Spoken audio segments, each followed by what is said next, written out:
नमस्कार. मी डॉक्टर सिद्धार्थ सरवदे. सिद्धार्थ न्यूजमध्ये आपले सहर्ष स्वागत आहे. आता आपण नीरा नरसिंहपूर येथील स्मशानभूमीमध्ये आहोत. तर स्मशानभूमीमध्ये कैलास नानासाहेब ज्योतिबा भोसले यांच्या प्रित्यर्थ एक छानसं असं वडाचं झाड लावलेलं आहे. तर त्यांचे चिरंजीव आपल्याशी बोलत आहेत. सांगा साहेब. माझं नाव अतुल नाना भोसले.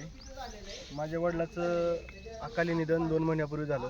2 महिन्यापूर्वी ते आजारी पडायच्या आधीच त्यांनी हे वडाचं झाड लावलं होतं. तर ते झाडं लावण्यामागची त्यांची एवढी तळमळ होती की इथं आलेल्या माणसाला सावलीत बसायला मिळावं किंवा इथं पक्षी यावेत आणि स्मशानभूमी आपली स्वच्छ दिसावी आणि झाड लावल्यानंतर आपोआप त्या स्मशानभूमी शोभा येईल, ह्या मागे त्यांचा उद्देश होता. पण आज ते आपल्यात नाही आहेत. तर माझी एक इच्छा आहे की हे झाड जगलं पाहिजे. ह्या झाडाला कुणीही कुठल्याही प्रकारचा अडचण नसली पाहिजे. हे झाड जगलं पाहिजे हीच माझी फक्त इच्छा आहे.